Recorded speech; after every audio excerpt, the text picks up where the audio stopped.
Thank you for tuning in to Roll Call. The movie you selected is Bad Boys, starring Will Smith.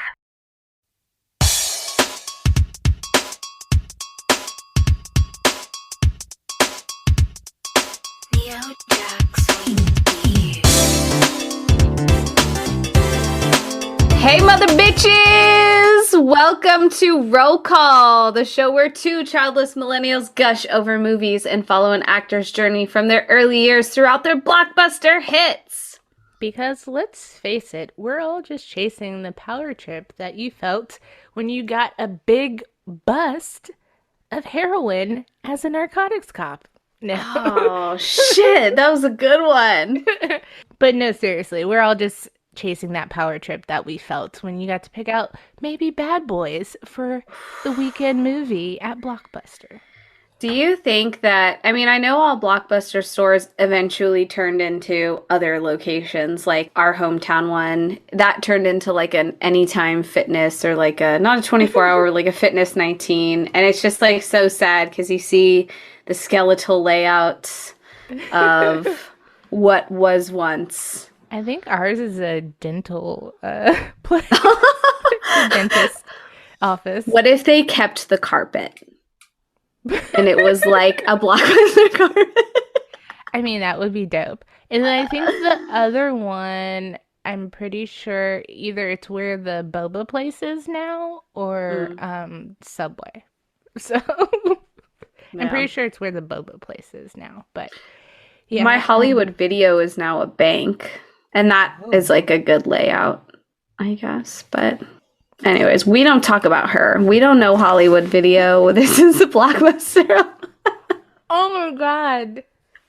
I mean, I always think that quote is funny. I just think, like, I am a little bit beyond the pettiness of Mariah Carey sometimes. I can be petty, but, like, I'm just like, you're too rich to be that petty. Yeah. What does it matter to you at this point? Anyways, not this season. Go check out our last season. But today we're going to be talking about none other than, I'm jumping ahead. I didn't even. I was going to say, who are you? I don't know her. I don't know me.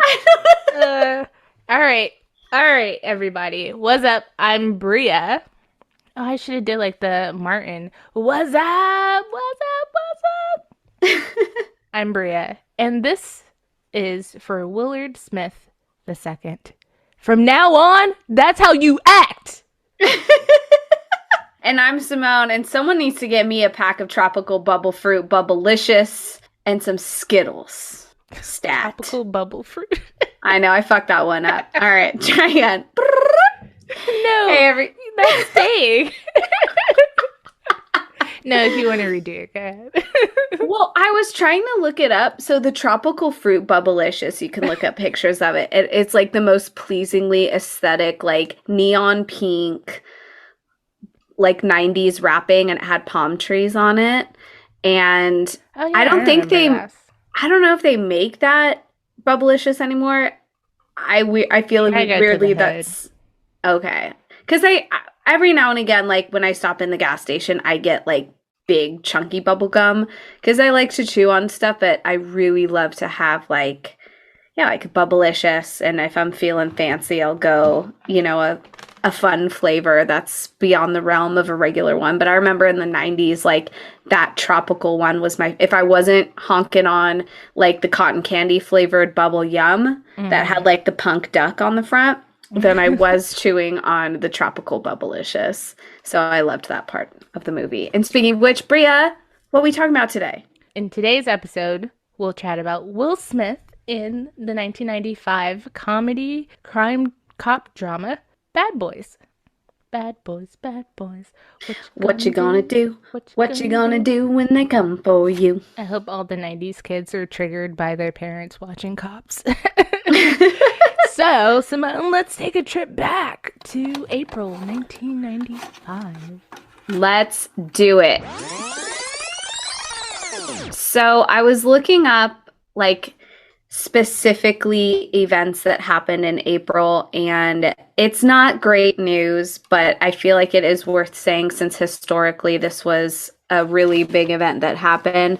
But the Oklahoma City bombings happened in I think right when this movie was coming out, about like April 16th or 19th or so, somewhere around that time. Injured many, killed many, and have since made several documentaries on it, but that was like probably one of the biggest global news events that was happening during that time. Rest in peace to all of those affected by that. But of just lighter pop culture things, 1995 was a booming year in general for movies.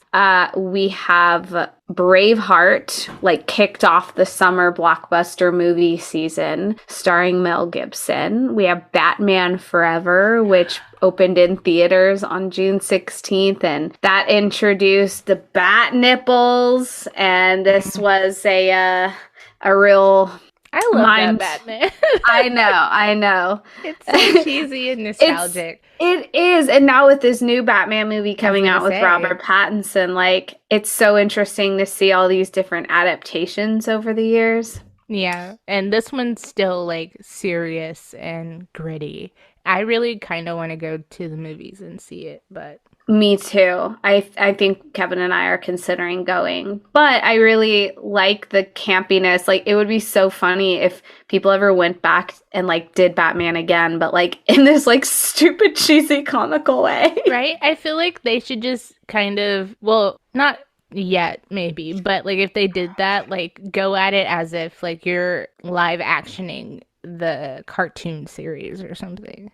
Yeah. Yeah, because I feel like Spider-Man stays kind of somewhat on that realm, but that's also because, like, Peter Parker's young. Bria's favorite movie, Clueless, opened in theaters in summer of 95. And we also have Dangerous Minds, Usual Suspect. On television, we have... the Road Rules spinoff started this year, spinoff from The Real World. MTV had Road Rules that debuted. I never watched that much. Like, I remember they were in an RV, but like I didn't get the point. Like, they would stop and do stuff, right? It was kind of like Amazing Race-ish. Yes, it was like Amazing Race meets Real World, so it's like just more younger folks, and they would have to stop and like do some kind of a challenge, and that's how they earned money, I think, for their like gas, and then would get clues on where to go next. Oh my God, Simone, would we have done Road Rules together? Oh. Or like Amazing Race. Oh, I think we would be a good team to do Amazing Race, because that's a friendship tester. That is a real friendship tester. Like, I think we'd definitely get annoyed of each other at some point, but we would always like make each other laugh. I hope. Well, in terms of music, in April specifically, topping the Billboard Hot 100 week of April 15th, 1995, you want to guess what the number one song is?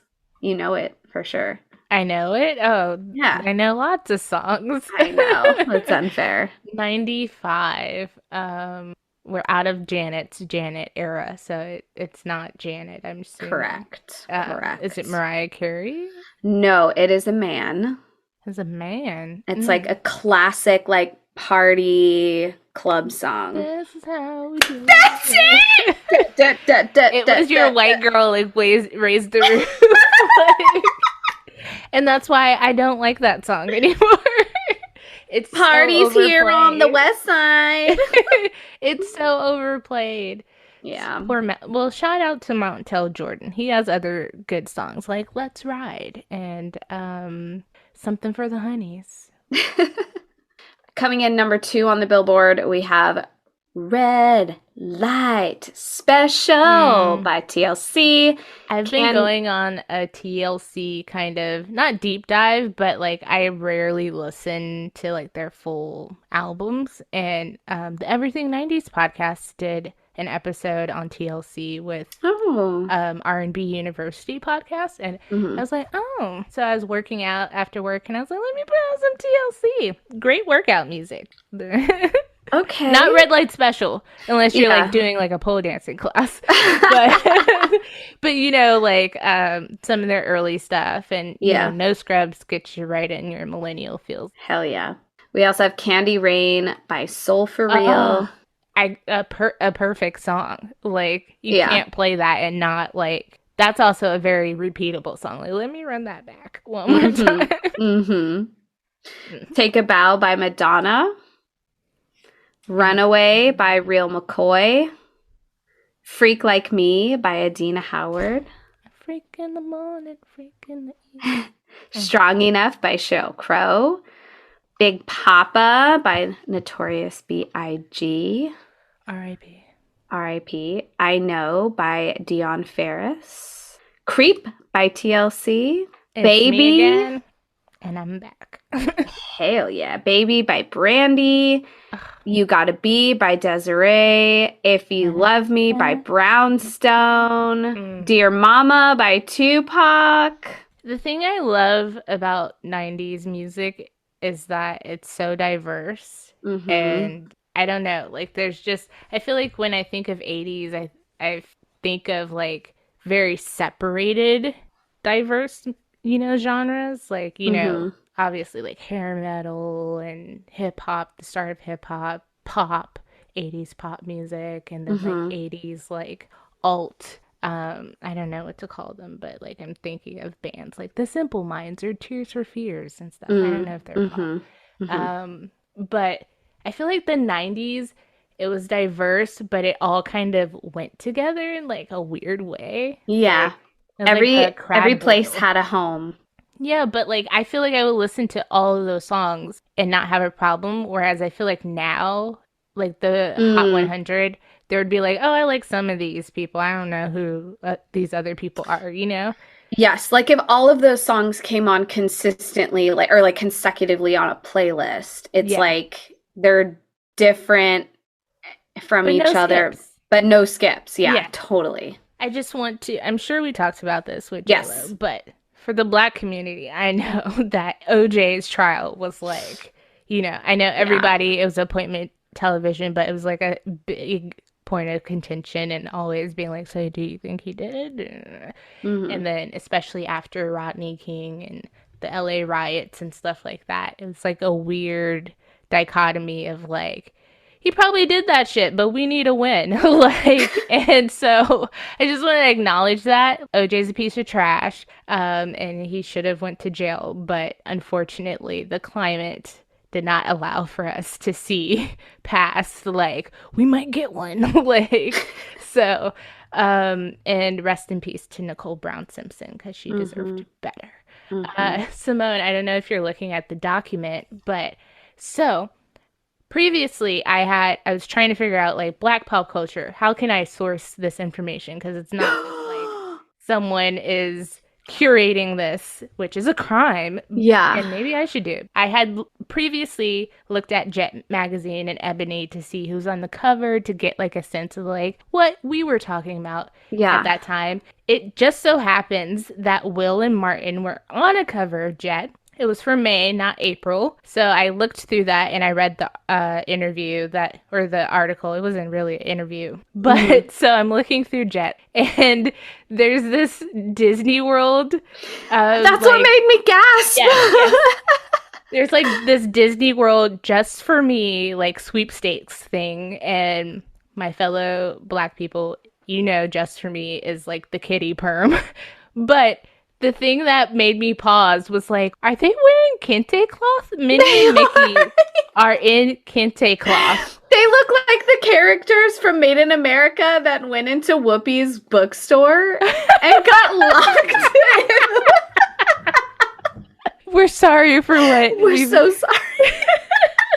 Oh my god. But I know we're both Disney fans, so I thought that was a good share. So pop culture wise, Jet has these cool sections. It doesn't seem like it's in all of the magazines. Also, Jet was just like in every Black grandma's house for sure. My grandma hoarded them. I remember my dad like always getting on her about, you need to like throw these away and like clean up and declutter.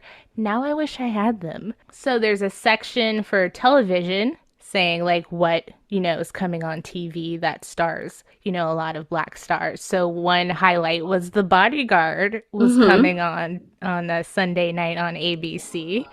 And then, of course, shows like Family Matters. Obviously, they're highlighting Fresh Prince. I think that's kind of cool because I don't even know who all these people are, but they're like highlighting like, hey, these black people gonna be on these shows. Like, In the House, starring LL Cool J and Debbie Allen, which I want to talk about because it came out.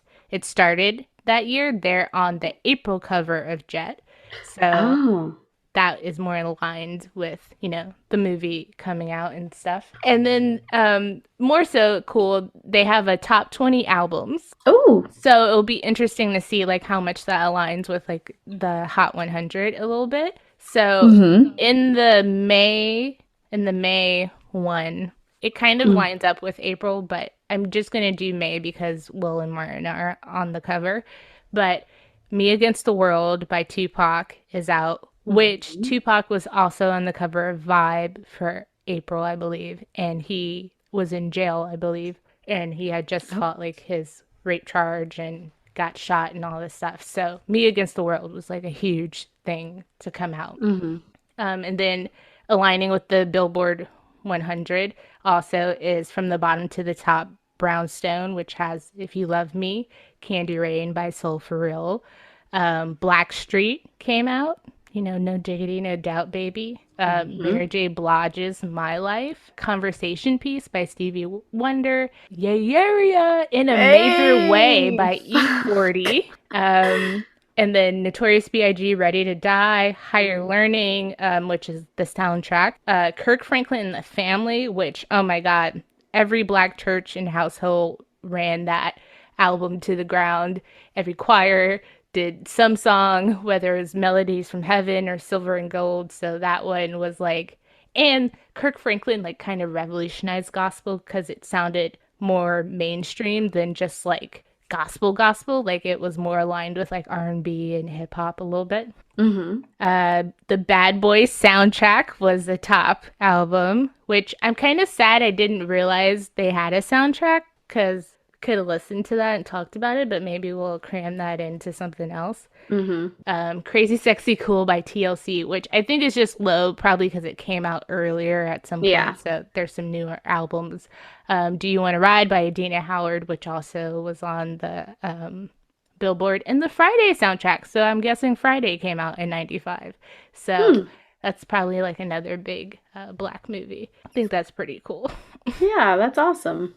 And then there was an article about Black TV viewing dips 5% in primetime, but they list the top shows in Black households at this time. So I'll just do like the top 5. Living Single, New York Undercover, Martin, Fresh Prince of Bel-Air, and Me and My Boys.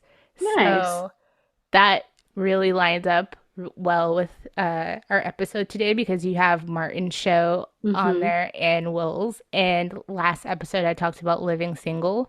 And then you also, there's another Jet cover with Will, Queen Latifah, LL Cool J, and I feel like I'm forgetting somebody, but it's like, why are rappers such great like actors? And I know we talked about this kind of before, but this year LL Cool J is getting a show. So it's like this trend in TV that was happening. And then I want to go back to Made in America because I'm sad that I missed that Will and Nia were on the cover of Essence together. Okay, that's who that is. Oh, wow. That's such a cute cover. It's like very prom-like almost. Right? They look like a couple. Like I wouldn't be mad at it. But they were on the February 1993 cover of Essence. Oh, and I man. wish I saw that last episode. But that'll be great for the socials when we get there. Yes. So, what movies came out alongside Bad Boys in theater? April was a pretty interesting month for movies. I feel like we start to get more like bigger blockbusters in the summer. I mean, that kind of like tracks and makes sense. But we have Escape to Witch Mountain, an old school Disney movie that premiered April 29th. we have, I'm just like scrolling through. Oh, Friday. Yeah, Friday was April 26th, 95. Hey. So you called it. We also have, The Basketball Diaries starring my boy Leo in April 21st, 95. Wow, young Leo. Very, very young Leo. We have a Rob Roy, which is, I think it's like a Crusades-ish kind of historical film. I remember my mom really liking it when, when I was a kid. Oh my god, Bria, the Rugrats Passover episode debuted April 13th, 95, which was like every Gentile's like only education of Passover, I feel like. I mean, what a beautiful inclusive thing though, because I remember like that, and then I've been rewatching The Proud Family because they brought that back, but they have a Kwanzaa episode. But those are such great moments for kids to learn about other cultures and stuff. Like that episode too features like Dee Dee's family, right? Because they're Jewish. Boris and Minka. Yes. And they're from like the old country, right? Yeah, they are. Boris, Minka. Yeah, very cute. And in addition to Bad Boys, which premiered the weekend of April 7th, a Goofy movie also hit the theaters April 7th, 1995. Yeah. Where everyone realized that Goofy's just a sweet little old single father, single dad who just wants to be with his son. And Powerline, of course. Tevin Campbell. All right, so that means box office. So Bad Boys, if you go on IMDb, I'm sure Wikipedia too, and you look at anything regarding like Michael Bay in this fucking movie, there's so much about like how low budget and how limited his resources were making this movie. So the budget is an estimated $19 million. Which has to, like, 18 million of that probably just goes to the explosions, right? Like, I feel like that's the majority of where it went on. And probably to Martin and Will. Well, I believe allegedly, and I think this is the last like sequence, like that last air hanger explosion. Allegedly, Michael Bay took $25,000 of his pay to make that happen. I don't know if it's 25 or 250. I might be screwing up those numbers, but so not even that.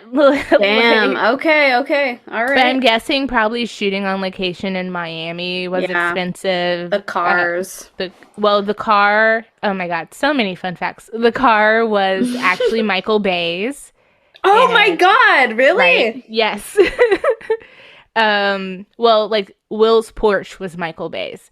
The Shelby, I believe, probably was part of the budget. That's an expensive ass car. The locations, I'm sure, the sets and all that stuff. Will and Martin, they're not superstars yet, but you know, they're not anything to sneeze at. I'm sure they got a couple mil to do. Plus, they're like hit TV shows and stuff. Exactly. Yeah. So, granted, they are black, so I'm sure, like, if Tom Cruise and somebody did this movie, they would have, like, they were like, oh, we need to throw a couple more $1 million, like, at $50 more million at this budget. Anyways, so the opening weekend in U.S. and Canada was $15.5 million, so not too shabby. The gross in US and Canada was $65.8 million, so definitely made us budget twice over. And then gross worldwide, $141.4 million. So not too bad for your directorial debut, Mr. Bay. Or a action movie starring two black men. Because that as well, yes. It's always a big contention with studios that people won't go see movies starring black leads. So that was a big risk in terms of trying to bypass Hollywood's biases, but a risk that paid off and also helped many people and propelled Will, obviously, to stardom. Now, I know that the reviews for this movie can be mixed. I feel like people either love it or hate it. and over the years has become a cult classic. We're going to get a Bad Boys 2 and a Bad Boys for Life #3 within this season of Will Smith. So, Bria, I'm super curious. What our boy Lil Raj have to say about this? Oh, would you like to guess? I'm guessing 1.5 or 2. Woo! 2. Okay. And I was like, oh, Roger. Okay. I just want to say, that some things are for their culture and not everybody's going to understand that. But let's get into Lil Raj's review. And it was so jarring for me, like his review, that at the bottom, there's other reviews for like newer movies. And so I had saw Nell Mino's name, and for some reason, for like half a second, I was like, "Oh, who wrote this review? Hold on!" And I was like, "Wait, it's 1995. It's Lil Raj. Yeah. Roger Ebert wrote this." Okay, he starts out. I'm just read the first paragraph for sure, and then I'll go through some other stuff. Bad Boys tries with all the energy at its command to redeem an exhausted story with sheer technique. This movie is so good looking, it deserves a decent screenplay, instead of one more lope down memory lane. The movie gives us a Miami filled with midnight glitz, shot with the flair of a fashion photographer, backlit monochrome tilt shots and all. It has relentless editing, slick action sequences, and blows up stuff real good. But what is it about? 2 cops, buddies, partners, narcs? And so he goes a little into the plot and the producers, which is kind of important because the producers are Don Simpson and Jerry Bruckheimer, who have, produced and done things like 48 Out or Beverly Hills Cop and such. So he, of course, makes parallels to that. And so he also says that Martin Lawrence and Will Smith are both allowed to talk way too much in the course of this film. The dialogue runs on endlessly. Consider, for example, the basic scene where the commanding officer reads out the 2 cops. He goes on and on and on, screaming at them. Later, he screams some more. And he talks about their verbal riffs and stuff, and the plot. Questionable plot holes and things that he's like, this kind of stuff doesn't really make sense, which, as a reviewer and a critic, I guess, you kind of have to do. But, as a viewer, we're along for the ride, baby, like popcorn and all. Like, So another part that stood out to me were the switching back and forth between Mike and Marcus in terms of like them pretending to be each other. Julie's role in the movie and the plot, and how really like she kind of is like not necessary in some senses, or like she definitely could have probably been killed multiple times, which was like the villain's ultimate goal. Yeah, I mean, it definitely like sets a precedent for how Michael Bay casts women in all of his movies. In one review, someone said that like Julie Mott's character is essentially just like every woman in his movies, which is a victimized sex kitten. Well, I did think about Megan Fox when looking at Michael Bay stuff. So, yeah. And I think overall Bad Boys is like obviously Michael Bay's calling card. It's like what he became known for, were these like stylized action movies with lots of explosions and, fun summer movies that, doesn't take a lot to like think about to watch. So on that note, so what would you rate this movie? How many pumps of butter are we getting at the concession stand?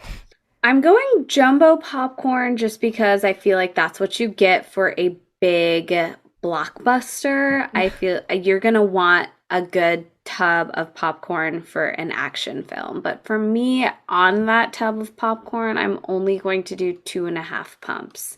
That's because, but I know the cult classic following of this franchise kind of reminds me similarly to like Fast and Furious maybe, but I think it's going to get like ridiculously better in the like funny sense for 2 and 3. Like in the way that Die Hard is just like it is what it is at that point. But I saw this movie ages ago as a kid.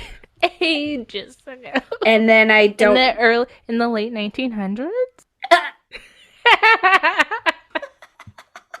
Okay, anyways. So watching it last night, I like kind of am fond of just the ridiculous shoot 'em up explosion types of movies. I take it for what it is, for being like a very stereotypical Michael Bay film. But for me, it was like kind of hard to follow at some points, that I was like, it shouldn't be this difficult for me to keep track of like what's happening at this point. So that's why I give it a low. But I expect it to get higher, and then I might expect to have like towards the end of this season to maybe backtrack a little bit.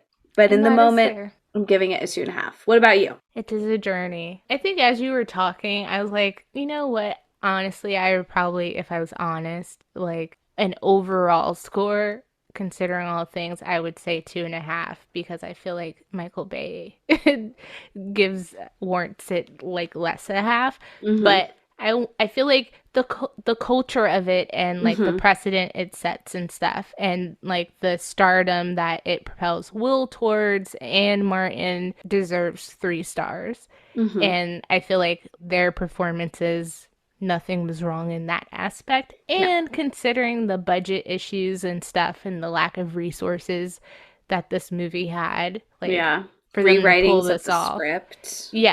For them to pull this off, I feel like it's like, you know what, 3 stars. Like, I could see 2.5 if you're only looking at strictly, like, the movie. Like, okay, there's nothing new here. We're not reinventing the wheel.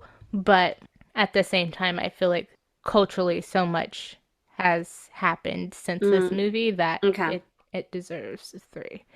And I appreciate that. And I'm kind of confused at Lil Raj's comment about they talk too much, like the dialogue part about Will and Martin, because I was like, well, shouldn't they? They're the main characters. Like, it makes sense for them. But I remember seeing something similar about that in Money Train, about like this dialogue between Wesley Snipes and Woody Harrelson would just go on for ever and ever and ever, as they were like walking far and farther away from each other, or like down the street. That was like, all of this is ADR'd at this point. This did make me think of Money Train. I put that down like 5 times in my notes. Yeah, this definitely reminds me of Money Train a lot. So another part he said in terms of like their talking, to give more context to that, was there are also a lot of curious interludes in which Lawrence and Smith do verbal riffs, interrupting each other's stream of consciousness, finishing each other's sentences, or not bothering to complete thoughts at all, to show a kind of easy familiarity, I guess. We are glad they know each other so well. We wish we knew them well enough to figure out what they think they're saying. And I think maybe that's like his opinion. And I feel like, I mean, I guess, yes, and maybe part of this too is just like Lil Raj couldn't hang with the slang, or like, you know, the terminology being thrown around for some stuff. But he's not in on the inside joke or the yeah. But I also feel like we don't need to know what they're saying, because if the point is to get like this understanding of their friendship and relationship and their partnership, that it's just, again, that feeling of familiarity. It's not for us to understand Mike and Marcus's like way of speaking with each other, because we're watching in on them theoretically. It's not like they have a podcast and they're trying to convey something to us in terms of telling us about the crime or the case or something like that. In that term, I feel like their conversation just sets a tone. It's not necessarily necessary towards the plot a lot of times. Like, it's not like they're telling us stuff for the point of the plot. It's the tone and the feeling of familiarity. So I feel like kind of missed that maybe. Because I feel like when they talked about the case and stuff, that was very straightforward. Like, these guys stole heroin, there's an ex-cop, and we need to figure out why, and we need to see if some guys are going to be spending a lot of money soon. So, yeah. So on that note, like, what is the plot, Simone? What is the summary of this film? All right. Well, everyone, $100 million worth of confiscated heroin has just been jacked from police custody. Detectives Mike Lowry, played by Will Smith, and Marcus Burnett, played by Martin Lawrence, have 72 hours to find the missing drugs, or else the narcotics division of the Miami Police Department will be threatened to be shut down. When the drug investigation turns deadly, the boys will have to team up with a beautiful police informant and call girl, Julie Mott, played by the hot-ass Tea Leoni. Fast cars, improvised buddy cop banter, goon-like drug lords, and non-stop action make Bad Boys a guaranteed LOL what the fuck kind of a Friday night. This plot is heavily inspired and brought to you by dirty cops, mistaken identities masked by an old game of switcheroo, car chases, victimized sex kittens, and explosions. So many explosions. This is Michael Bay, after all. Did you write that, or? Yeah, I did. Brought to you by. I really like that. Thank you. So, the trailer. Yes. You have a few trailers? There are a few. I mean, the first two trailers are pretty much the same thing, just different narrations over of like, the Miami Police Department has 72, like, a drug bust gone wrong could end their career. You know, like that very dramatic, like, action movie overdub. And then there's like an extended kind of premiere clip. It's long. It's like 12 minutes or something. And it's little clips. And then I was able to find, it was like, it's tough to find, like, Will Smith interviews around this time are either like about Fresh Prince, or I feel like it's not until maybe Independence Day and Men in Black for sure that we're going to see more like that, like kind of pressers movie. And junkets and... Yes, and like David Letterman interviews. But their MTV did a little clip of them. It was like a commercial promo clip, about a minute and a half, and that was pretty cute. That was, I stumbled upon that.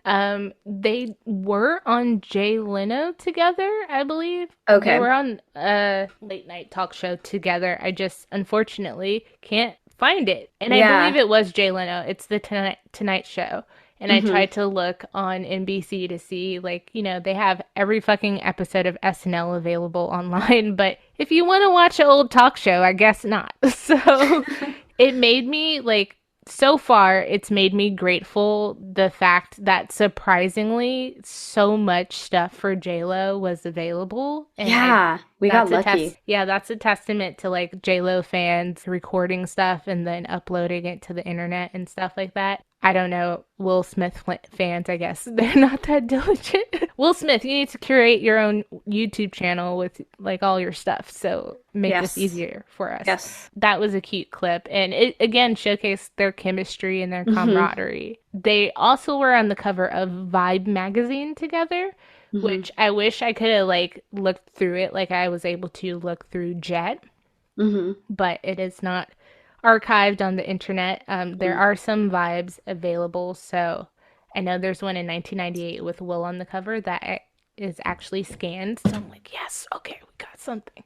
But I was able to read the article on their website, and so the article talks a lot about them connecting and being able to make this movie together, because when you think about it, you have these two young black men who are, like, in their early 20s. Will was like 25. Yeah. Martin was like 29. And I'm just like, I'm 29. What?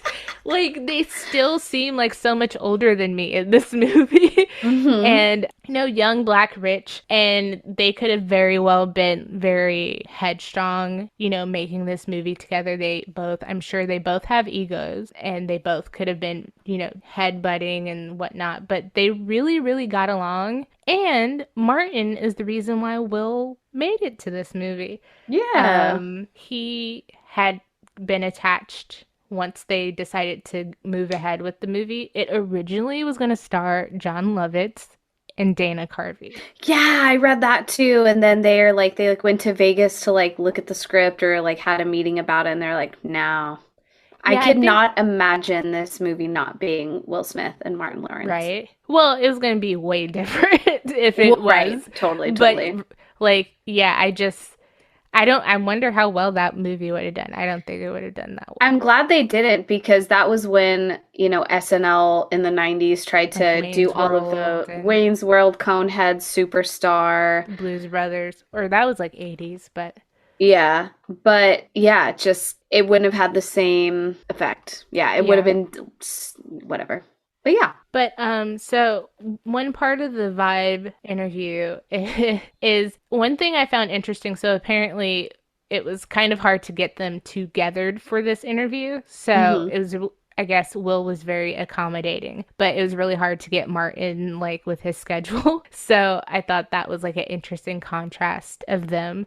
I think this is Will who says this, and I'll start off with the beginning just so I don't like fuck it up. So while making Bad Boys, it wasn't hard for Will Smith and Martin Lawrence to find a working rhythm, even though both guys are more accustomed to having straight men than being them. You never see two brothers from different networks getting together to do something like this, Lawrence gushes. But we had a lot of fun. We worked hard together.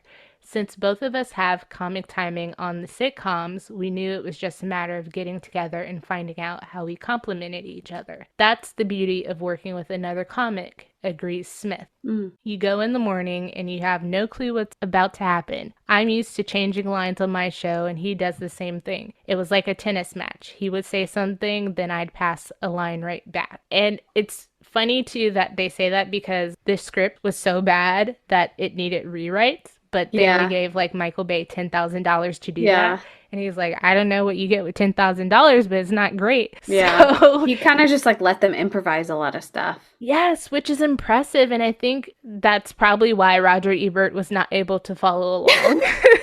Because it is legit like two homeboys like just hanging out and going back and forth. And there are various moments where, Martin didn't know what was going to be said to him. And so his reactions and stuff are very genuine. Like when they're driving and Will's like, oh, you're like driving Miss Daisy and all this stuff. And you drive like a bitch.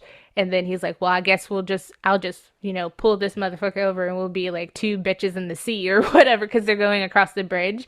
And so like that line is like great. Like that's not something you could just like, in my typewriter, like some writer can write. Like that's just improvisation at its finest.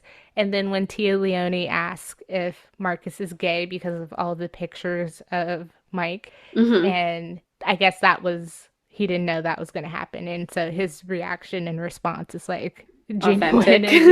Yeah. So I think that's like what makes this film like stand the test of time, really, is their chemistry and relationship. This I just thought was interesting because it's more so Will. And so since this is about Will now, it says, with 5 years of the Fresh Prince of Bel-Air under his belt, Will Smith has the hip teen thing down. Ask him if he thinks he's a natural clown, considering the comedic video persona of his early rap days and raucous appearances on late-night talk shows, and he laughs. I'm just outgoing, he says, then pauses, as if he doesn't quite sum it up. Then he jumps right back in to answer, appearing to try out responses in his mind as he goes along. I'm comfortable enough to impose myself on my surroundings, he continues. That's the best way to describe it, really. It's a gift. It's the ability to impose myself on my surroundings without making people feel imposed upon. Good answer, I'm thinking, as he continues on, knowing innately that a good answer isn't enough. Only a great answer will suffice. But it's always been like that. When I was younger, it was more about being different when everyone else wanted to fit in. I always wanted how I talked or my clothes to be different. Peer pressure never meant anything to me. If something was done one way, something in me resisted it. And I just think like his desire to be that front-facing, like kind of yes man. Well, I wouldn't say yes man, but people pleaser, like where he's like, okay, I gave a great answer, but now I need to like add on to it. And the journalist noticing that I thought was interesting. Mm-hmm. But yeah, like I feel like most of the other articles, like the article in Jet, talks about the same, like their chemistry and how well they work together and, that kind of stuff. So Mm-hmm. Yeah. I found that Tea Leoni, because I was trying to find something with her talking about Bad Boys, and Mm-hmm. it didn't seem like she really did a lot, or Mm-hmm. there's not a lot on the internet. And it's not Mm-hmm. like she rehashes like it or it gets brought up a lot for her because she's gone on to do like, not that Willa Martin hasn't, Yeah. but this is like such an early thing for her kind of, and Mm-hmm. she wasn't a part of the sequels. But I didn't know that she well, she says that Bad Boys was a really hard experience. It was in Miami, and it was not not my type of weather or scenery, and physically I was like a rag doll being slammed around. And so there was a point where she got knocked unconscious because she wasn't on her mark, and she got hit with like a machine gun. And so, so yeah, so Michael Bay was freaking out and like, like, what if she can't finish the movie? And Yeah. then she started crying because, it says, I never thought that the chill of Hollywood would be so close in my face. And I'm guessing like the insensitivity of That like he was like, he's more concerned about finishing the movie than he is about the her safety of well his being. Yes. actors. Yeah. Bummer. Yeah, which I mean, I understand what she's saying, but also like, as a director, you have so much on your plate and pressure and you're trying to complete something. So like I can see how he could be very narrow-sighted in that, but Mm-hmm. you know, women get treated terrible in sets, so that's Truly. sad. I'm glad she didn't say anything about like Will or Martin, but Yeah. Yeah. yeah, so unfortunately, her experience wasn't that great. She was not a fan of Miami. No. And yeah, anything else you found or No, I just knew that the filming of this movie was pretty quick due to the fact of both Martin and Will Smith's like TV filming schedule, so they had to kind of do their pieces pretty quickly, and that the movie was originally set in New York but ended up being in Miami, but I think that oh, I was didn't know that. I think if it was going to be the Dana Hmm. Carvey or with David Spade and who was John that? Lovitz. John Lovitz. I think it was that, like it would probably be New York if it was that version of it. Live in New York. You're right. Which also it was called something else. It was called like hold on. It's on IMDb, kids.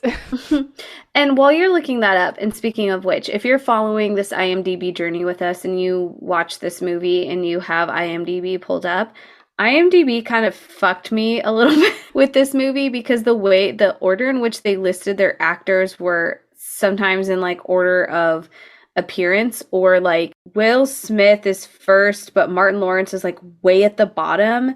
And I second guessed if Tea Leoni was in this because when you Google the Bad Boys cast, she pops up right away, but you can't find her name right away in IMDb. It's like right at the bottom.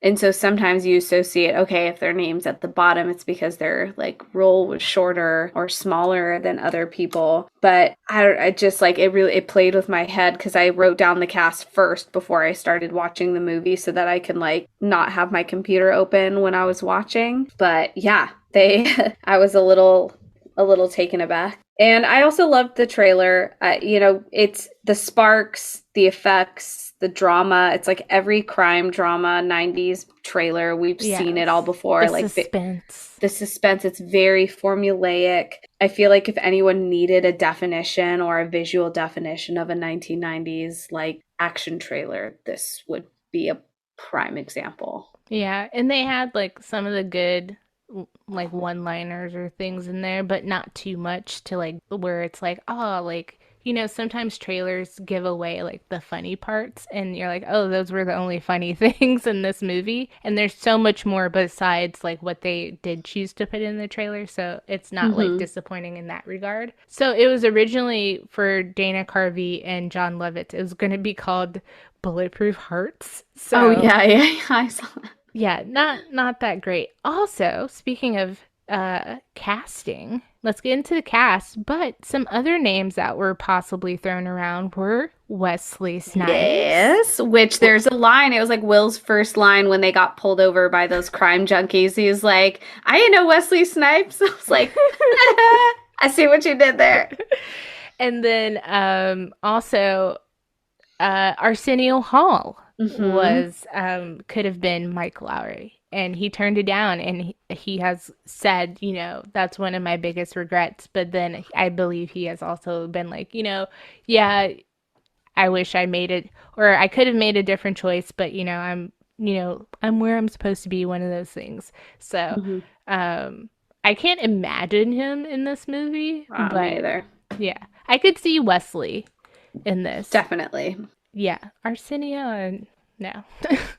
All respect to Arsenio. Okay, so cast, obviously, we're going to be talking about Will later, but his co-star, Martin Lawrence, I just want to touch on, like, how iconic he is himself, because this man, comedic legend, you know, and think about, like, you know, the 80s, early 90s, dominated by Eddie Murphy. And, you know, obviously this has some veins of Beverly Hills Cop and producers that are the exact same. But Martin had just come off of Boomerang with Eddie, and then he finally got his own show, Martin. So that has just culturally lived on for so long, like, and influenced things like Big Sean's video for Play No Games, and, you know, Kendrick Lamar says it's like his favorite show. So tons of 90s kids grew up watching Martin because of their parents, just kind of like Fresh Prince. And then, you know, he hosted Def Comedy Jam, which was like another huge thing, a huge vehicle for other comedians and such. So he's just like a really big part of Black culture in the 90s. And I don't want to say he gets forgotten about, but like, because he hasn't done a ton of stuff recently, you know, he kind of gets not, I don't want to say forgotten about, but, you know, he's like someone you have to like kind of remember maybe, or just you remember more so his early stuff more so than his recent stuff, you know? So, but a legend nonetheless.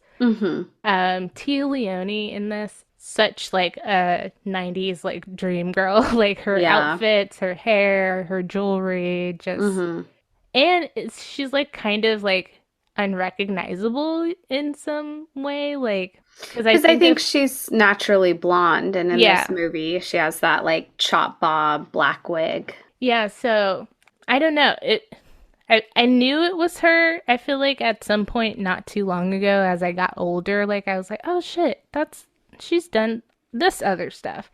But like still, it's just like, damn, that's Tea Leoni. Like, and unfortunately, like Julie really could have been just anybody. Like I believe Marissa Tomei was thrown around for that, and I was like, oh, I could see that. Like that's easy. But I think probably after My Cousin Vinny, she wanted to do more than just be like the chick in the action movie. Yeah. Who else in this? There was Joe Pantoliano, who was Captain Conrad, and he was infamously in The Goonies, and also I think in Sopranos. There was a bunch of people in Sopranos. Oh my god. Yes, trust me, I know. But he plays the captain, which he's been in all the Bad Boys sequels. So that's a feat in and of itself. But yeah, he's iconic as the captain. There's some other like pretty recognizable. The guy who jacks them in the beginning, I forget, like I'm blanking on where I've seen him, but he's, you know, pretty well known. Oh, I believe, okay, he was on Sons of Anarchy. That's what I remember now. Okay. And then you have Theresa Randle, who plays Teresa Burnett, Marcus's wife. Which, can I just say for a second, in the online summaries that you can read of this movie, kind of throw her under the bus, or at least like her characters under the bus. They say, like, Marcus Burnett lives in a henpecked home, and like basically like stereotyping the Black wife of like, and I was like, you know, granted, I don't know who wrote these reviews or who wrote these summaries, but it's like shitty regardless to like pick apart someone's home life because God forbid they have a wife a cop's wife who like cares where they are and like what they're doing and all that stuff.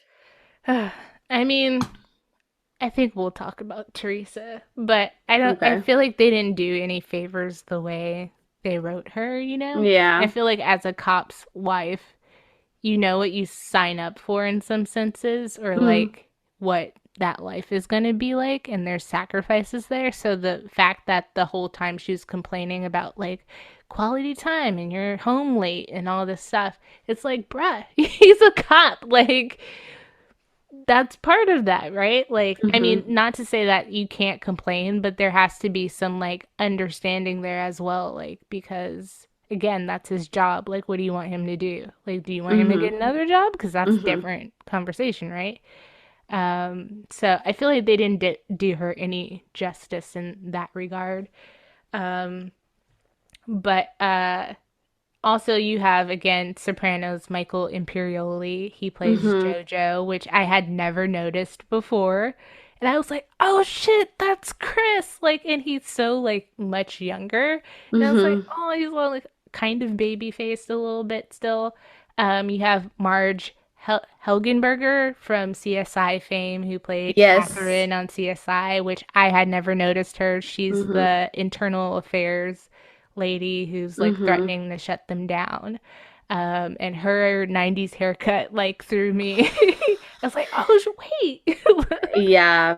Yeah, I watched this movie with Kevin and he pointed that out immediately. He's like, "Oh, she's from CSI." You also have like a cameo from John Sally, NBA player who was on the Detroit Pistons when they were Mhm. called the Bad Boys. So I don't know if that was on purpose, but that's a nice Probably. little wink. He played Fletcher, the criminal hacker dude, Oh yeah. who helps them get a closed file on that ex-cop. I still can't see for sure who the Jacker dude was, but I think he was insensitive. Oh, I Michael Taliaferro. It says carjacker. Michael Taliaferro. No, not him, but I've seen him in Oh. other things before. But the white guy he was with, I don't know why I can't find him, but I see like the Emmanuel decoy. Schweireb. Yeah, decoy girl. Yeah, That's what I'm saying. Like IMDb really fucked me up when I was like trying to figure out. But maybe I should have just watched the movie first and then wrote down the cast. I don't know. yeah, I'm pretty sure he was in Sons. But and then you have shout out to Chet the doorman because So any final thoughts about the cast? And I mean, we'll talk plot, so I'm sure other character stuff will come into play. But No, I thought it was a great cast. And I don't, I mean, I know obviously Will Smith and Martin Lawrence are in the second one, but I don't know like who else is, and I'm not gonna look up ahead of time because I kind of want to be a little surprised because the second one isn't until 2003, so we have quite a bit of time in between. yeah. And so I don't know. I don't remember if Tea Leoni comes back, so might Okay, I be. guess I won't spoil it either for you. Oh, you know? Oh, Yeah. wait, actually, no, I know who comes in the second one. Gabrielle Union, right? Yeah. Yeah, okay. But I won't there's other people who are in this one that are, make it to the next one too. But Okay. I haven't seen Bad Boys for Life, so we will both maybe be surprised for that. Okay.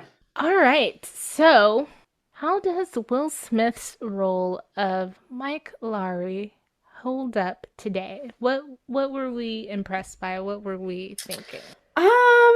I mean, I liked a lot of the back and forth banter. I feel like this character, it took a turn, a big turn from our last movie of 6 Degrees of Separation, and still borrowed elements of Fresh Prince a bit maybe into his character because Mike Lowry was like kind of a playboy. He wasn't married. He lived by himself. He like inherited a bunch of money. So his like house was really nice. So he was like kind of a player. And I know we're going to see iterations of that later on. So he's like still a flirt and a playboy kind of character, but it's still clear that he's trying to like show like maybe a little bit more hardness of like that cop side, but also funny. Yeah. So he wasn't like to the point where he was trying to be super duper serious cop movie. It was like, again, that's why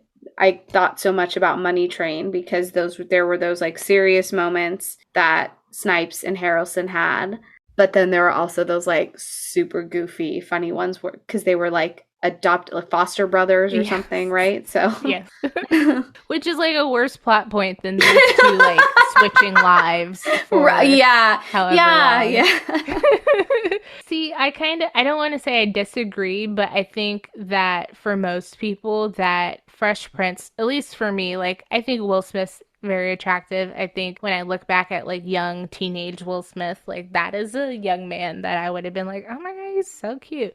But personality wise, I believe the Vibe article said like, you know, he had this goofy persona. At one point, I know that he tried to holler at Peppa from Salt and Peppa, and she was just like, you know, he's very nice, but like, you know, I liked like roughnecks. Like I liked dudes like who were a little more street and stuff, and you know, he's just nice and sweet and goofy.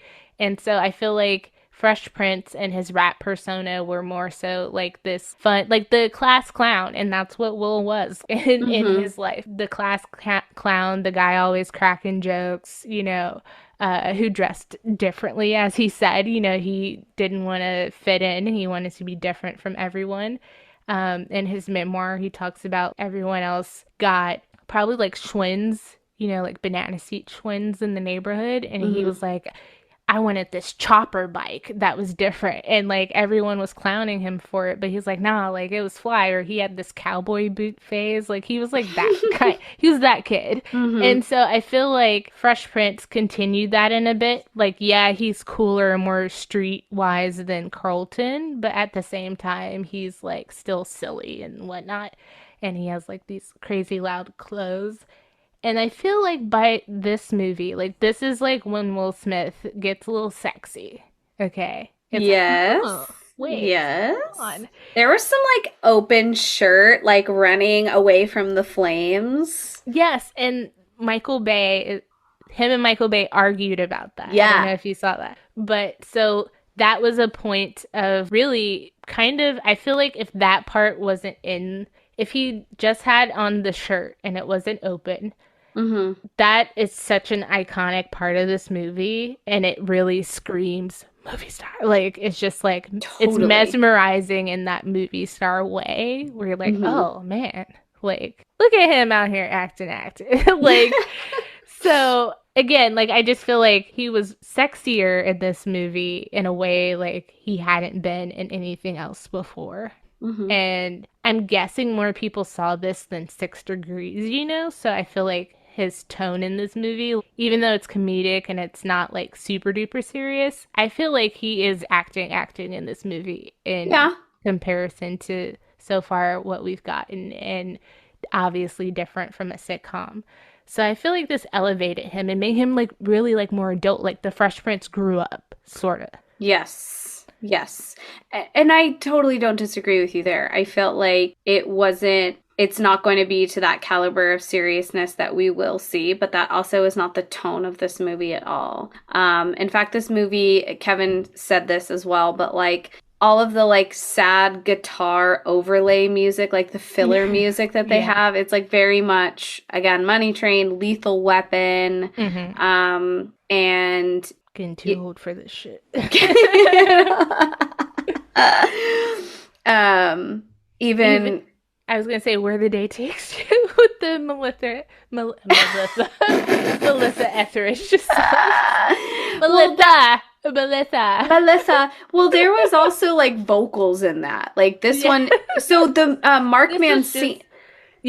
Mark Mancina did the music for this, and he did Moana, and obviously like a bunch of other shit. But like when I saw, I was like, oh, I know he does like lots of Disney movies and stuff. So I thought that was interesting because most of the time you can hear a composer's work, and obviously like John Williams, like you can pluck any John Williams shit out of there and be able to recognize it.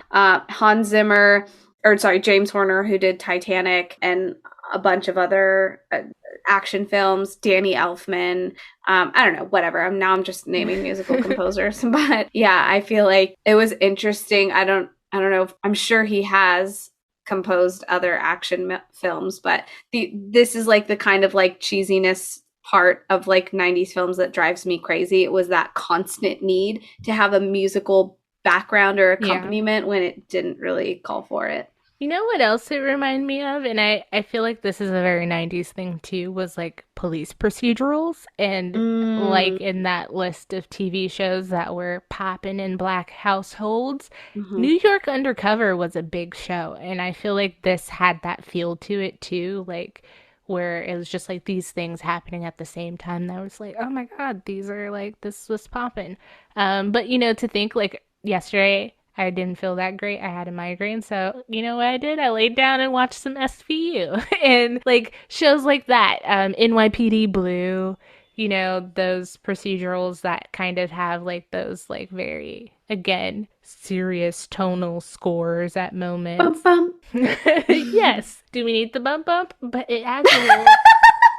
The answer is yes. We always need the bump bump. So. It adds a little. No. Then Marcus and Mike will be after us, and we don't want that. That's right. But also the style of this movie, like the opening, a lot of the opening scenes, and a lot of the parts that made it into the trailer. The flyover the Miami sign, which I didn't know is a miniature. Oh. That was not like the big real one. Yes. And apparently is like practical effects, baby. Yes. And probably is a big point of contention for Michael Bay to get that shot, and he didn't care how dangerous it was to get it. But he's like, it's going to be sick. And first of all, the orange haziness. Yes. So Kevin was like, why is this movie so aesthetically orange? And my answer is because it just is like the resemblance of a Michael Bay Fire and Flame. Like, because we know Homeboy loves fire so much. But I don't know. It's like very sepia. It's very like not dirty, but just like hot, gritty Miami. Yes, exactly. Which like a lot of times we see too when they shoot stuff in Mexico, where it's like this weird filter that they put over it. And almost I've seen tropical people and I've seen people like you know, movies portray Mexico like this, and it's weird and it's kind of like offensive, and then they show like something from a movie and then what it looks like in real life sans filter, and it's like, this is a really beautiful place, and to like dull it down with like this orange weird yellow filter is like kind of like not that great. But I feel like Miami, like for this, it does evoke that hot, sweaty, like humid part of it, so, in the grittiness. So instead of the light pastel beachiness of South Beach, you know, whereas like we only saw South Beach, I believe, at night. Like we didn't get to see it during the day, but yeah, I feel like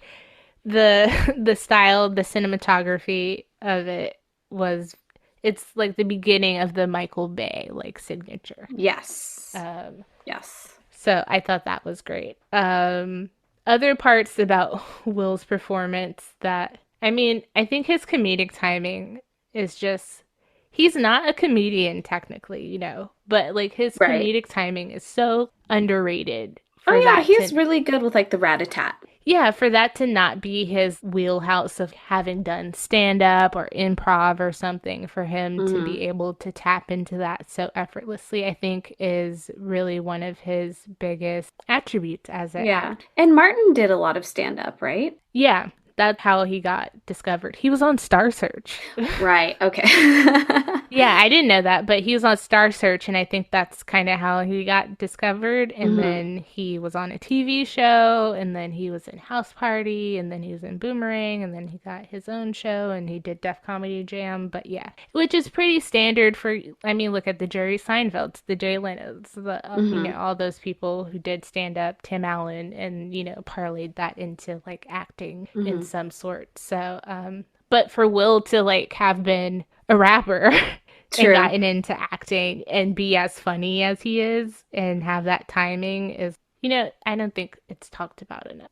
What else? I thought there were some serious moments too. You know, obviously Max gets killed at one point. Yeah, I noted that they were both clearly affected and saddened by that, because Max is a sex worker but also like a police informant too. So when the heroin was stolen, they kind of called her and said, hey, let us know if you have any like high rollers, or like keep your eyes out if you hear of anything. And then she ends up getting killed by the people who steal the heroin, and that she brings Julie Mott with her, kind of as like, she's like, I don't want to be alone. So she calls her friend to be there, and so Julie had like witnessed the murder and stuff. But yeah, I noticed that when Mike and Marcus go to the crime scene and like lift the sheet back, that they were like clearly very saddened about that. Yeah, and the scene too where they're outside and Marcus is like, okay, like let's go, and Mike's just like, no, I think I'm gonna do this by myself and blah blah blah. Like I was like, oh, okay, Will. Like again, like tonally a great shift for the movie that helps propel it. I will say though, I feel like Max's death is like another plot hole, because part of me is She didn't have to die. Well, she didn't have to die. They had an issue with Homeboy who stole the heroin, not her. But also, I feel like since he had asked her, hey, if you hear anything, let me know. And it's like, why would she just go on the date without updating him about like, hey, I got this call, or like, hey, I'm going to be here. Yes. Yeah. So I feel like that part is like a bit of a plot hole, because like maybe they could have set up like a sting or something, and they could have intervened a lot sooner, and then we wouldn't have had this unnecessary, careless death of a Black woman. So yeah, but then they can switch to another, in like a couple scenes later when they go over to that guy's house, and this part's in the trailer, but they're like, we're your neighbors. We're just coming to borrow a cup of sugar. He's like, no, you have to say it more high pitched. And then he was like, no, did you fart? Nope. Dead guy. Like turned the corner. It was like a deceased man. Yeah. Which, I mean, too, that part, I was like, I would totally be Marcus around a dead body, because he's just like trying not to gag and stuff. Yeah. And he's being like a little over the top. So Mike's just like, bro, like, why do you act like this all the time? Like, like, get it together. We're trying to, and the CSI of it all, they were touching shit that. They were really putting their paws all over that crime scene. I was getting nervous about that watching it. I was like, you need to call people. Like, we need gloves, something, like get a hanky, lift it. Like, why are we just touching stuff raw, dogging it? But okay. But I mean, yeah, like obviously there are parts of this movie where it just is like the plot has to continue. Do I think that maybe, okay, like I said, Max didn't have to die and they intervened sooner or something like that? Maybe. And maybe like they just move on to another case or another part of that case, But I'm okay with the way it is. I don't really want to change a lot, like towards the end. I'm not going to really have a lot of changes. It's just that, when someone points out a plot hole to you, you're like, damn, that is true. Yeah. Yeah. I mean, another part of the great beauty of all them talking too much, according to Little Raj, is some of the quotable lines and phrases that they say. Simone, did you like write any others down, or? I wrote down what the Wesley Snipes line, the you fart, the bubble gum, obviously. Kevin noted that the guns that the bad guys were holding were the same guns from Jurassic Park. I'm just like, sorry. Oh, wow. Just going through. That's so detailed. I know. Oh, the name of the club that they went to, Club Hell. And I was like, oh, you mean 2020, 2022? Club Hell? Anyways, what were some of the lines you wrote down? Well, okay, lines. As a kid, I remember like I wanna be like Mike, like when he's making fun of him, and then after the house scene where Marcus thinks that Mike is like doing something with his wife, I believe they're just like in the car or something, but they're like talking back and forth, and at some point Will, as Marcus, is like, oh no, that's Mike Lowry. That's King Dingaling. Like, and then when Marcus's wife comes to Mike's apartment and is like, you know, what are you guys doing and all this stuff, and then she's like, well, I saw it on the news, and then he's like, that should be having a slant. Like, I thought that was funny. And then Julie, I felt this in my soul. She's like, this has been a shitty week. Like, yes, absolutely, girl. Yeah. And then obviously from now on, that's how you drive. Like, that's iconic. And I believe he says it in the sequels too. And there's just so many early quotes too. I mean, the opening scene too is like such a refreshing way to open an action movie where you're like, okay, what's this going to be about? And Marcus is eating a burger and Mike is like, why are you eating in my car? Like, you don't care about other people's stuff. And that would totally be me because I'm a childless millennial. So, like, you know, my possessions are kind of my babies sometimes. I'd be like, hey, don't touch my Janet cassette tapes. Like, be careful with that, okay? Or don't touch my Lego set. That's not a toy. I mean, it is, but it's not for you to play with. Like, it is collectible at this point. Yeah. But when your great niece and nephew come over and they're just, don't touch that. That is for display. But that opening scene of their banter in the car and then them getting carjacked because he spills fries, so they pull over and then they get carjacked. And then their way out of that is to argue with each other and distract like the carjackers, where they're just like, hello, like, we're jacking you, and they're just going back and forth, and they're like, what's going on? And then they're able to like pull their guns or like throw the milkshake in his face and stuff. So I actually like the dialogue, like, and I'm sure there's plenty of people who've watched this movie so many times that they quote various shit from it. The line where like when they're talking about the car and he's like, where's your cup holder? And he's like, I don't have one. He's like, what do you mean you don't have one? $80,000 car and you don't have no damn cup holder? Like stuff like that, where it's just like these funny like one-liners. Yeah. Did you read the part at the end of the I love you line? About how Will didn't want to say it? Yeah, he like didn't, and like him and Michael Bay argued. Because so at the end, like, after all the explosions are done and they're sitting in the aftermath and, like, the bad guys are being cuffed away, Marcus just turns to Mike and says, like, hey, I love you, man. And I guess, like, Will Smith, like, didn't want to say I love you, too. And him and Michael Bay had argued about it for, like, half a shooting day. And then Michael Bay is finally like, whatever, like, okay, fine, just, like, say whatever you want. And then he ended up saying, like, I love you too. And Michael Bay was like, dude, like we just argued about this like all day. Just stubbornness. And the weird thing is too, and I know they had reshoots because the opening scene was a reshoot. Like once everything was done and they saw the movie, I think they threw a little bit more money and was like, okay, you can reshoot some stuff or add some stuff. So early in the movie, like Marcus says, I love you to him. Like kind of like that ironic, like, oh, you mad at me? Like, you know, I love you. Like, and so I thought that was weird that was like a point of contention, that masculinity is one thing, but like on top of that, like black masculinity is a whole other thing. So I feel like you don't really see black men being like soft and vulnerable and saying stuff like that a lot in movies, and maybe that was part of it, but like they also need that shit. They need to be like, this is okay, this is not bad for us to do that. It's not bad for me to say I love you to my friend. That does not make me gay. Yeah. But in the 90s, you know, that probably wasn't the mindset there. I don't know. I don't want to say that Will's reason for that. It was probably just stupid. Like, just probably, like how you didn't want to run with his shirt off. Like, why not? That's what Show off your ronies, baby. Right? He was ripped. I mean, he was kind of scrawny still.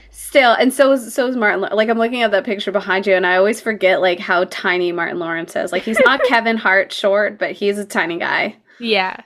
You can tell Will kind of worked out a little bit, but, like, because he was definitely scrawnier early Fresh Prince and stuff, but they both got kind of little chicken arms still. Totally. And when he took his shirt off in 6 Degrees, like he had a 6-pack, but he's like very like lean, muscular, like not bulky. Yeah. He didn't have pecs, really. Like, you know, the Ronies were just there. They weren't like... Ooh, but when we get to Ali, baby, he's gonna be ripped as fuck. Any other notes, like funny moments in the movie that...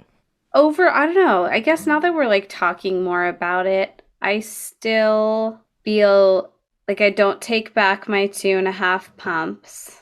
But now I feel like maybe I want to go back and watch it again and just watch it and not try to like work so hard to follow the plot. There were times where I needed to like pause and get up and take a stretch break because I like felt myself like lulling a little bit, but I didn't hate this movie. Like, I really did enjoy its cheesiness, its banter, the cast, and those practical effects, man. Like, you can't be mad at a good explosion.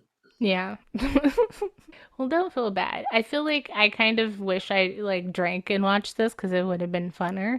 Oh, you could totally make this into a drinking movie. Yeah, but I did watch, like, I've seen Bad Boys a ton. I remember seeing it as a kid. Like, there are scenes that were ingrained in my brain that I, like, oh, like, remember that. Like, the whole scene with Marcus creeping around his house trying to peek in to see if Mike's sleeping with Theresa and stuff. Like, I remember that. And just the idea of swapping, like, parents to me has always stood out in movies, from Matilda to, like, you know, to like Rent a Parent or something like that. Yes.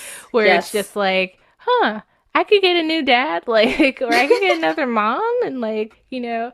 So I always thought that was interesting. And I obviously, not obviously, but as a little girl, Will Smith was a little more attractive to me. So I was like, of course she'd want to be with him over Marcus. Like, that makes sense. That checks out. They're cuter together.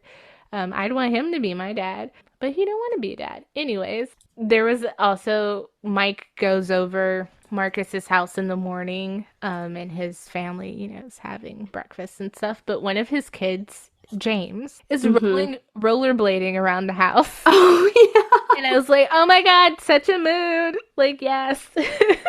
Yes. If I could, I would.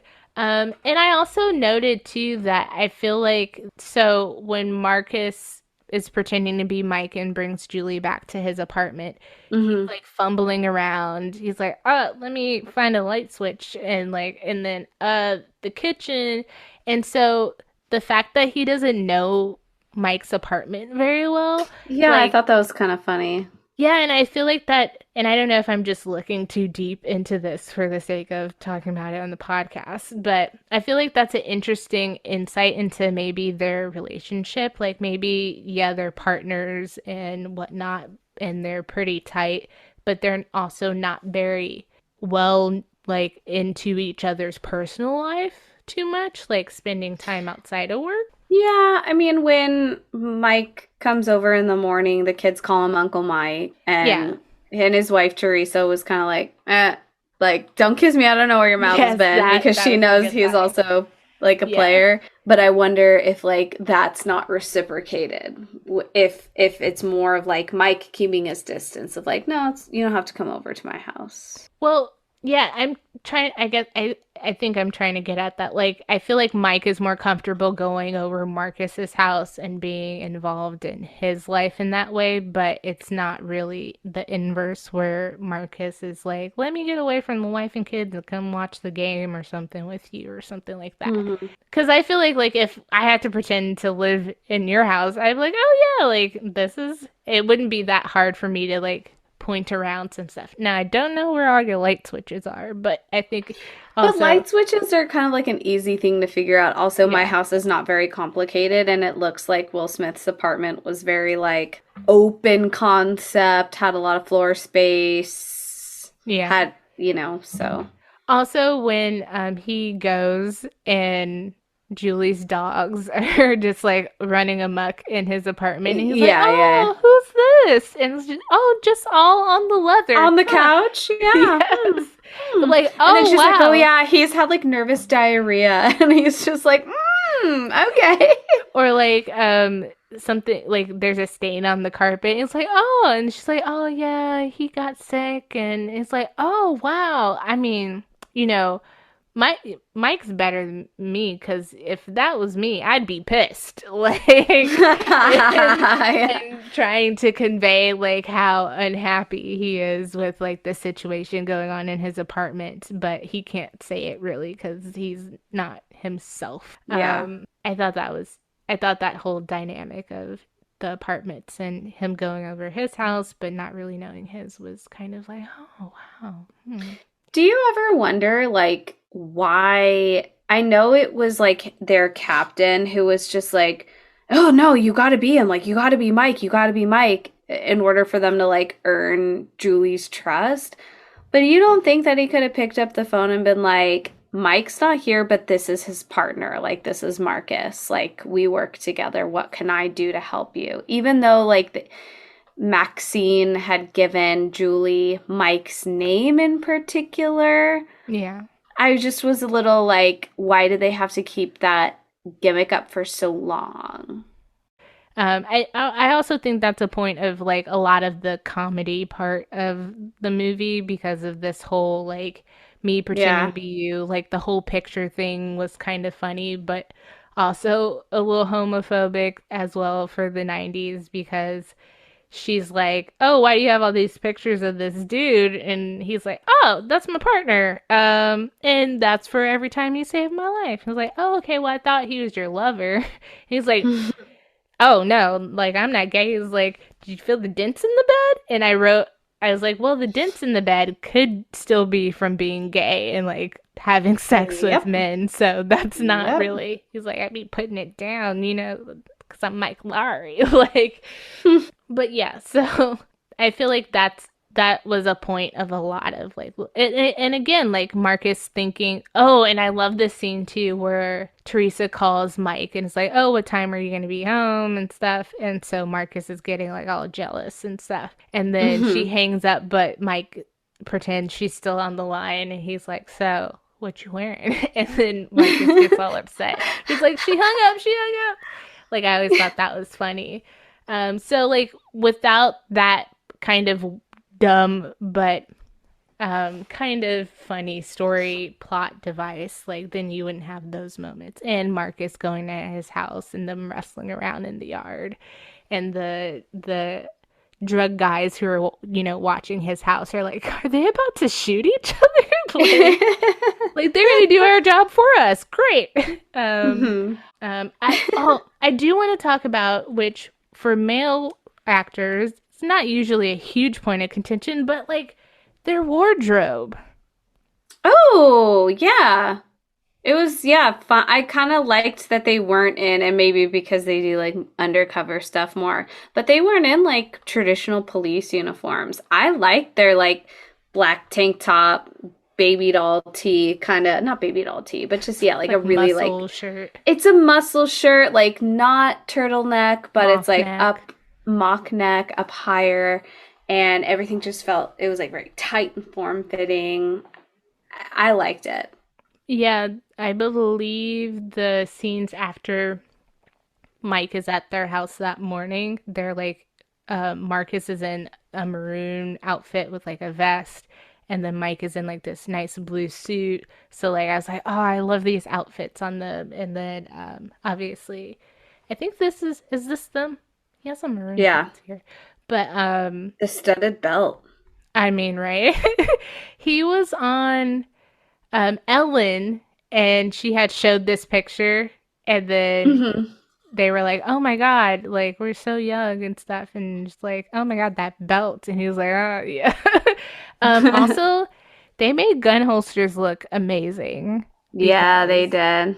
Hello. And then as a kid, I always wanted, like, the badge that was, like, on the little chain that, you know, detectives or like vice cops tend to wear instead of, because they're not wearing a uniform, instead of on their belt and stuff, they would wear it on a chain.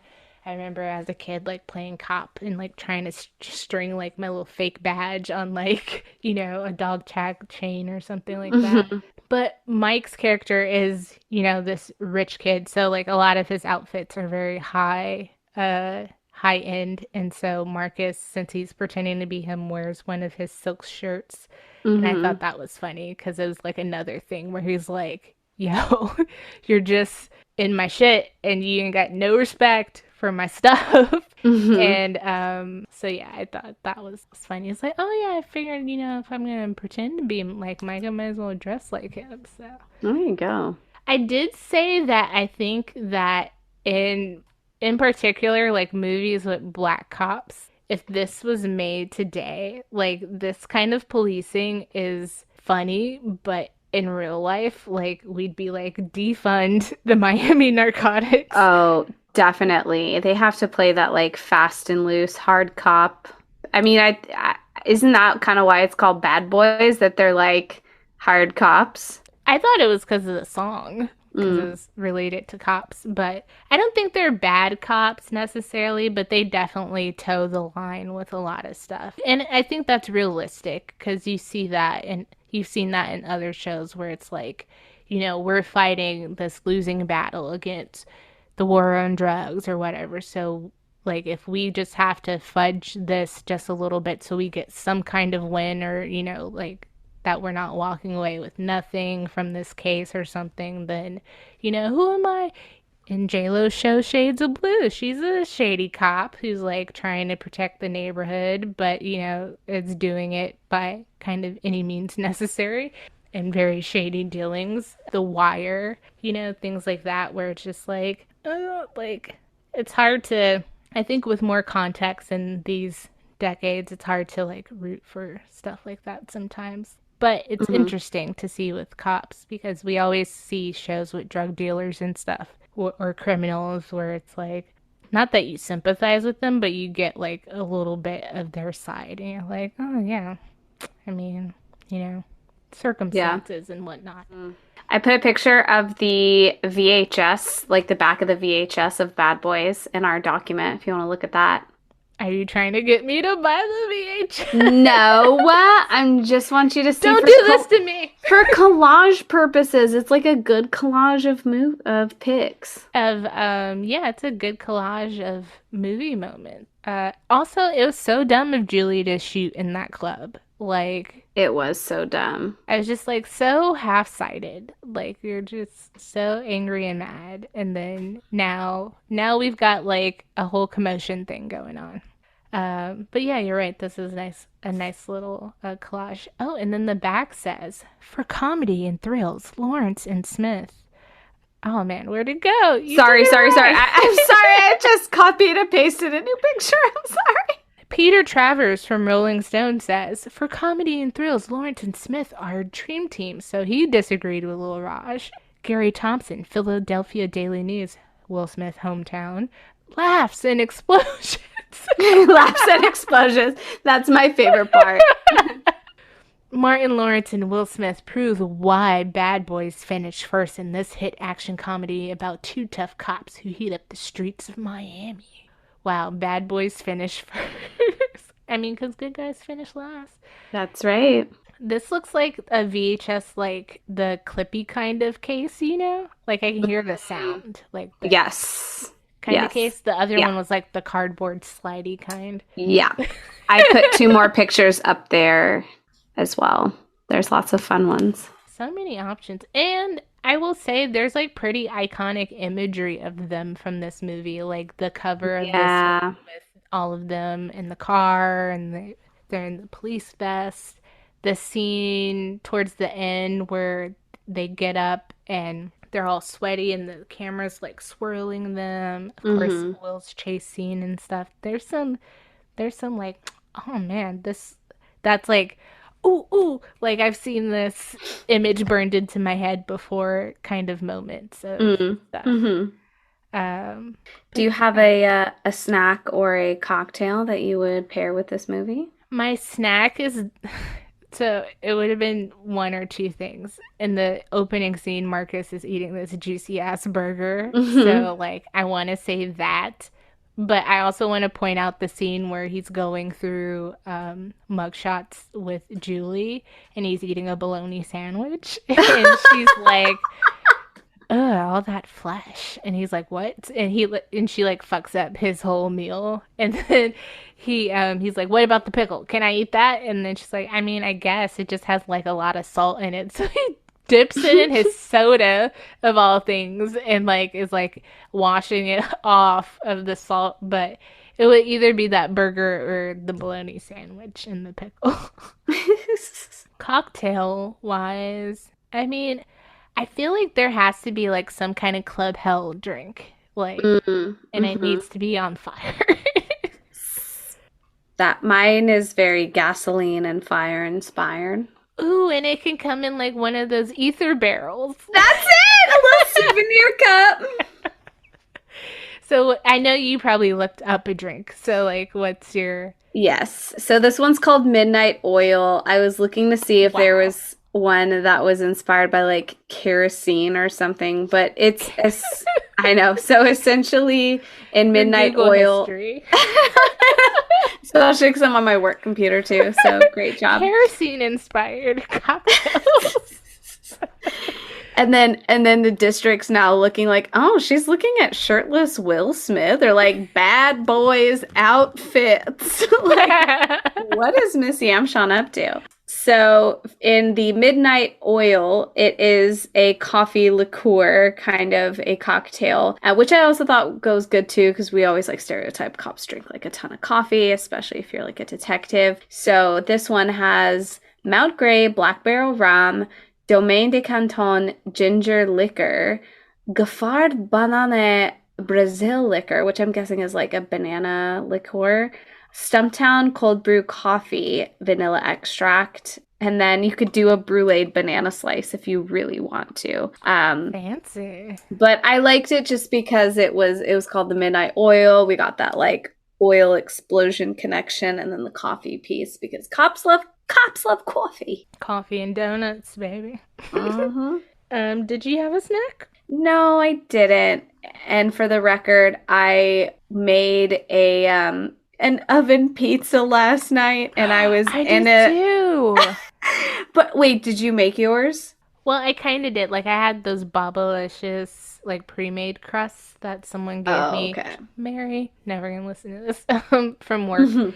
And so I made 2 little pizzas with those. Because I know your homemade pizza game is strong, but it's all right. Mine was a like Safeway Select pizza, which is very on brand with this podcast, and I was in too much of a rush to wait for it to cool, and the roof of my mouth is still like falling apart. Ooh, question. I just saw a TikTok that was like when black people eat hot food, and so of course they like did like the precedent of like white people. If you eat hot food, are you like spitting it out, or are you like trying to like get it to cool down? I just go and then I eat it. I definitely will keep it in my mouth because, again, I'm A, stubborn, and B, like, I feel like that social anxiety piece of like, don't spit it out in front of people. So no, I will just continue to scald my mouth because what's done is done at that point, and then I'll swallow it. What do you do? It's weird because I feel like I do both. So even though it was funny to me, I was like, this really isn't a racial thing. It's just like an environment thing too. Because like if I'm at home, I'll definitely be like, oh, like, and depending what it is, I might re-eat it. But that's probably gross. Or like you start to like put it in, and then it's like, oh, that's hot, and so then you pull it like a little out, and you're like, like blow on it. But yeah, I've definitely done the like. The funny part was that she was talking during it, and I feel like maybe that's a cultural thing. Oh, so you're just like, anyways. Maybe like that's a cultural thing, because yours is more like that kind of cooling down, and like I feel like. For me, or like, yeah, like, and for me, and in the video, it's like this weird, like bouncing it around your mouth, like. So anyway, like I told them, like, girl, like, I don't know, that was funny, and that correlated. I am gonna listen to the soundtrack. There's a lot of varying artists on here. Oh, and I want to point that out too. The boxing scene where Mike goes to talk to Max is like also ingrained in my brain. That is like exactly how I picture like a sweaty Miami boxing gym. But the song Shy Guy by Diana King is so great. Yes. And one of the like only real songs that stands out in the movie. But like I loved that moment. So yeah. There's the one that you said in the from pop culture of Me Against the World, Tupac Shakur's and Outlaws is in there. We have Warren G in So Many Ways. We got Keith Martin, Never Find Someone Like You. We have Da B-Side by the Notorious B.I.G. and Da Brat. Yeah, it just seemed like a really solid leap. In the 90s has great soundtracks. So many movies had great soundtracks. So it just seemed like looking at the track listing and then seeing that it was like one of the top albums in Jets is highly regarded, probably. So probably bumping that in your Jeeps, Beamers, and your Benz. But yeah, so that is Bad Boys, I think. Yeah, that is Bad Boys. What a time. What a time. I think we have to watch this together and drink. For the sequel or just again? Oh, just again. For for funsies. If we're ever together and we're like, what should we watch? And we're like, Bad Boy. All right. Well, all right. Simone, we ride together, we die together. That's high praise. Thanks. Thank you for listening to this week's episode and to the people who've rode with us and died with us so far. Please come back for another episode of the Safeway Select version of Inside the Actors Studio. But seriously, if you like us enough to ride and die with us, take another dive down this IMDb rabbit hole as we discuss Will Smith in everyone's favorite 4th of July movie, 1996's Independence Day next week. And on that note, if you got nothing better to do, maybe go listen to the Bad Boy soundtrack or go figure out a theme to watch a bunch of movies you've never seen. I'm your host, Simone. Please subscribe to this blessed mess. Leave us a like if you're into it, and send me some tropical fruit bubblicious, please. And I am your host, Bria, and it would be awesome for you to wipe off those buttery popcorn fingers and give us a review. Follow us at Roll Call Pod on Instagram, TikTok, and my favorite, Twitter, and that is ROLECALLPOD. And this has been another episode of Roll Call and Cut. Now that's how you podcast!